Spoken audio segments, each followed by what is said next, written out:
Bienvenue alchimiste dans cette nouvelle vidéo où nous allons décrypter ensemble les énergies qui vont nous accompagner pour cette pleine lune du 13 juillet 2022.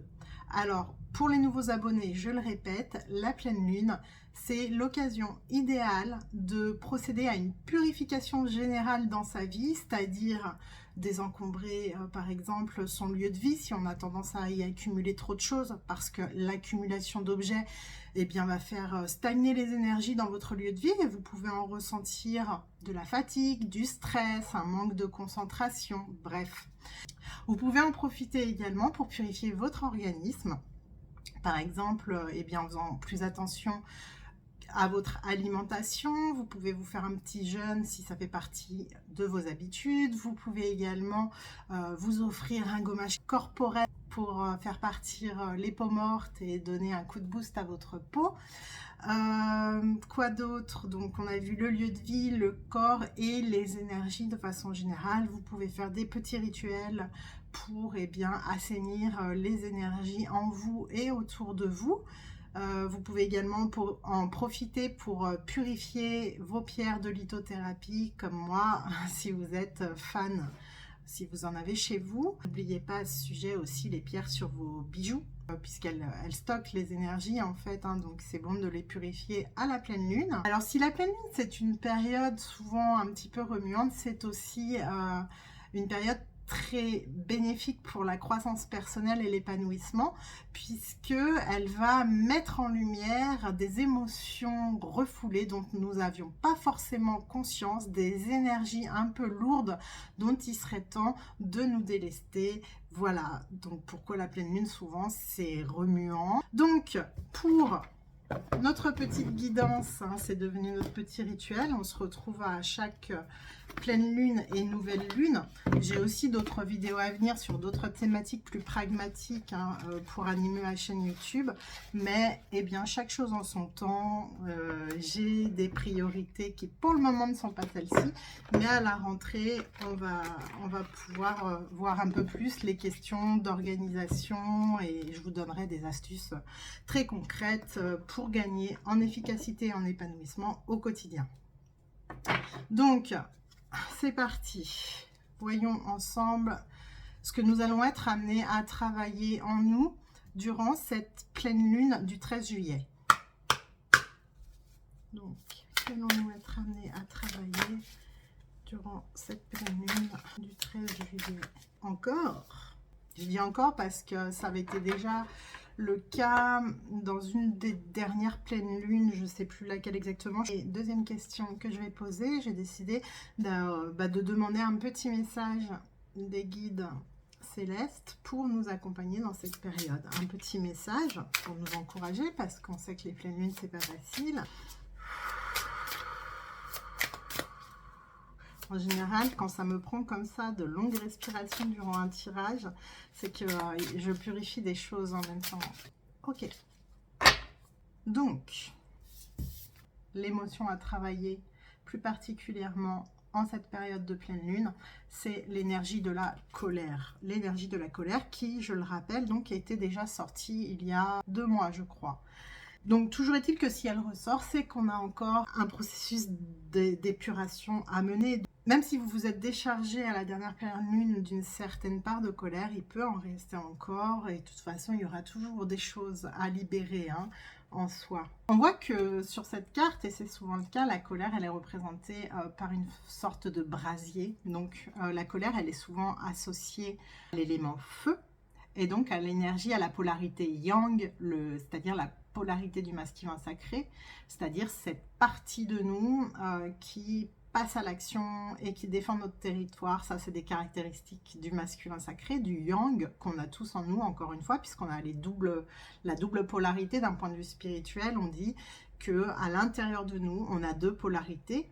Le yang, qui est donc cette énergie masculine, qui protège, qui agit, qui met en place des stratégies, qui est dans la logique. Et puis on a cette partie yin, c'est-à-dire le féminin sacré, c'est-à-dire notre part créative, notre capacité intuitive, notre capacité à nous connecter aussi au monde invisible. Tout ça, ça relève du féminin sacré. Et d'ailleurs, l'alchimie à mes yeux, c'est ce mariage intérieur entre nos deux polarités, c'est-à-dire entre le yin et le yang, qui va nous amener un équilibre intérieur qui va se refléter dans notre vie par un bel équilibre dans tous les domaines de notre vie, et donc nous amener à une vie beaucoup plus épanouie. Voilà, je ferme la parenthèse sur le couple sacré intérieur pour revenir à notre énergie de la colère qui donc, comme je le mentionne, est très liée au masculin sacré. Et donc, si on a cette énergie qui va être problématique là pour cette pleine lune, ça indique qu'il va falloir user de notre pouvoir féminin pour apporter de la douceur pour calmer en fait ce brasier. Il y a une image d'un maître zen que j'aime beaucoup qui dit que lorsque quelqu'un nous offense, nous met en colère, le fait de chercher à se venger de cette personne ou de rétorquer, de surréagir à l'offense, c'est comme si quelqu'un était venu mettre le feu à une maison et qu'au lieu, en priorité, de chercher à éteindre le feu, on s'amusait à courir après l'incendiaire. Tout ça pour dire que la priorité, lorsqu'on est confronté à cette émotion de colère, déjà c'est de l'accueillir, de nous rappeler que c'est à l'intérieur de nous qu'est la colère et que donc quand on est en colère, il y a un brasier qui est en train de brûler notre maison intérieure. Il est donc capital d'abord d'éteindre le feu. On réglera nos comptes avec l'incendiaire après, mais déjà éteindre le feu, c'est-à-dire pour sortir de l'analogie, en l'occurrence, c'est ramener un état de paix intérieure. Encore une fois, faire diminuer cette énergie yang qui est en train de s'emballer sous l'effet de la colère pour retrouver un équilibre intérieur. Et pour ça, on va en appeler à la polarité yin, qui est une polarité beaucoup plus douce. Donc concrètement, si dans les jours à venir, dans cette période lunaire, vous êtes confronté à des événements, des situations, des personnes qui réveillent en vous de la colère, le conseil qui nous est donné ici, ça va être d'apprendre à ne pas surréagir. Et c'est très difficile parce que la colère peut être tellement puissante qu'elle peut nous embarquer. Littéralement, et donc nous pousser à courir après l'incendiaire plutôt que de nous occuper du foyer du feu qui s'est déclenché en nous et d'éteindre ce feu avant toute chose.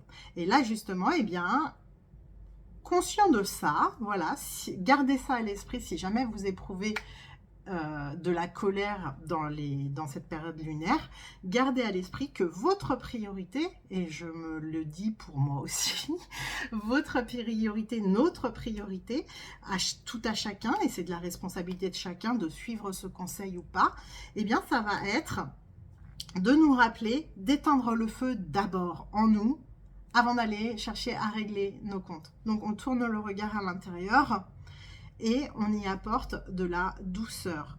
Comment faire pour éteindre ce feu intérieur, cette colère? Déjà l'accueillir, l'accepter, ne pas chercher à la refouler. Il y a deux choses, c'est ok, j'aime pas les injonctions, il n'y a pas de faut pas, mais il est préférable de prendre soin de ne pas surréagir et de ne pas courir après l'incendiaire, pour reprendre mon analogie.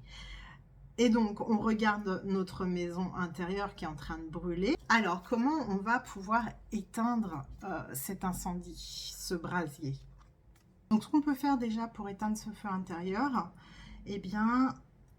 ça va être de faire baisser le brasier. Et pour ça, on va extérioriser face à nous-mêmes cette colère. C'est-à-dire pas contre l'autre, face à nous-mêmes, concrètement.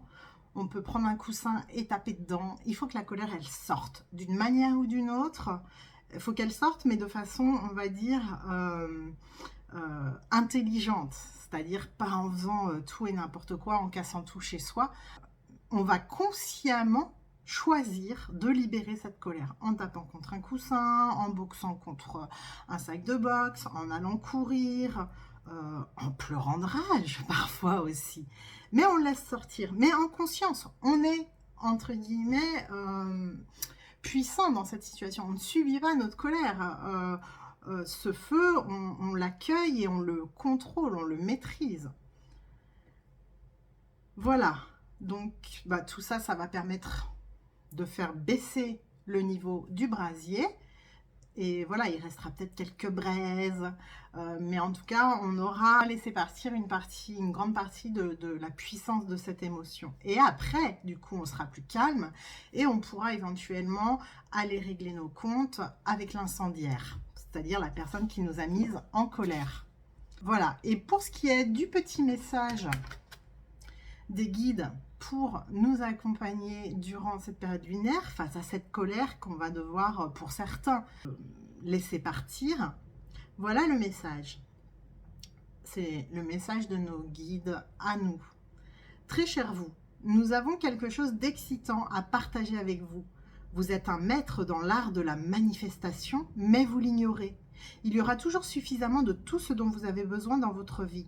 De l'argent, des occasions, de l'amour, de la bonté.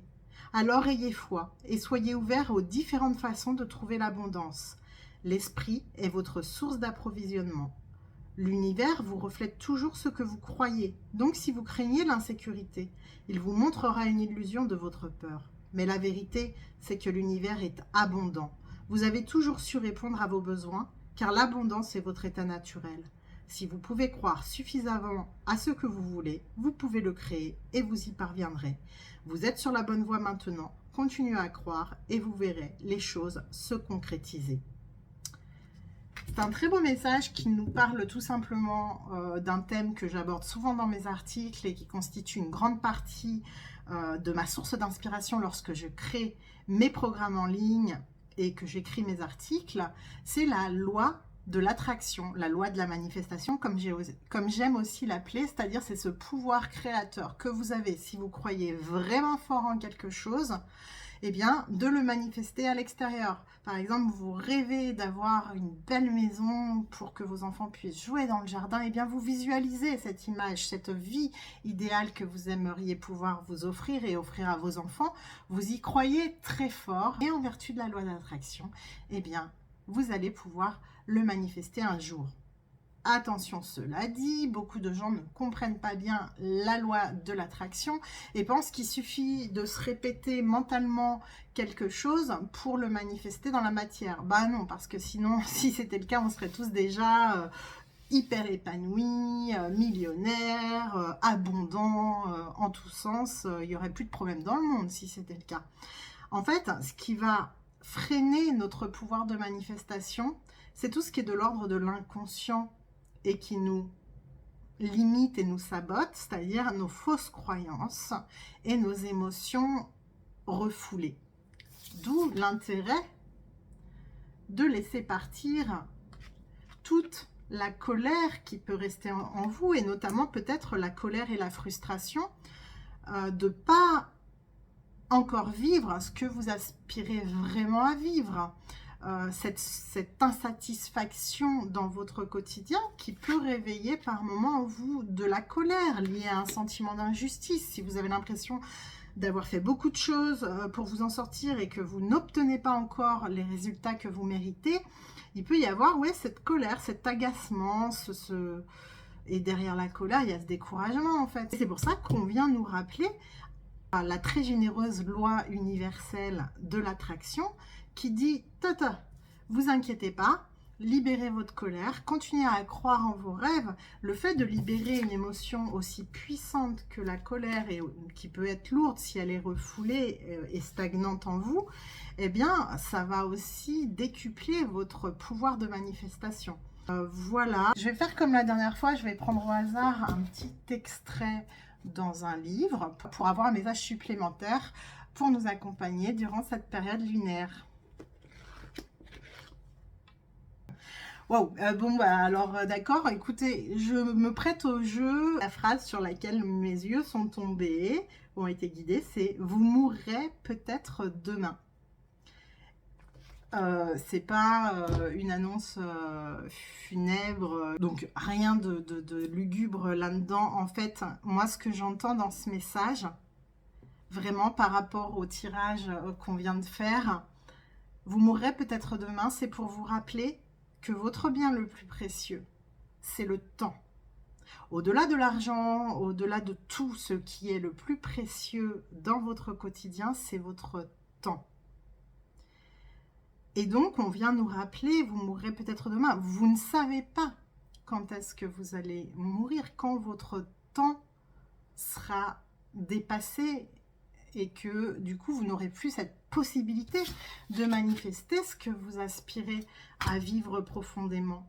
Donc, il est temps d'avoir le courage de se libérer de cette colère qui freine la manifestation de vos rêves pour pouvoir vous recentrer, sachant que c'est une colère qui peut remonter loin dans le passé.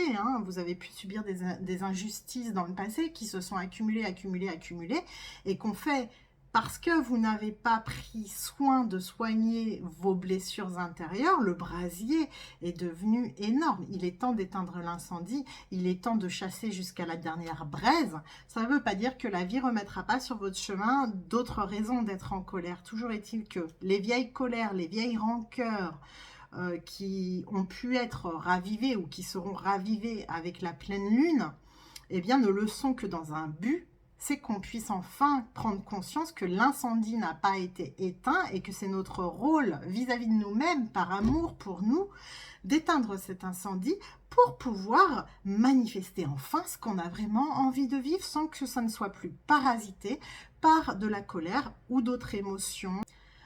Voilà les amis, écoutez, je vous souhaite le plus de douceur possible en fait pour pouvoir faire en sorte que cette colère ne vous brûle pas et surtout qu'elle ne brûle pas vos rêves, que de flammes qui détruisent tout, elles soient transmutées en flammes qui vous poussent à aller toujours plus loin vers vos rêves, à dépasser toujours plus d'obstacles pour vous offrir ce que vous avez le droit de vivre et ce pourquoi on s'est tous incarnés ici sur cette terre, pour retrouver, renouer, redécouvrir notre pouvoir créateur et notre capacité à changer le monde en nous changeant nous-mêmes.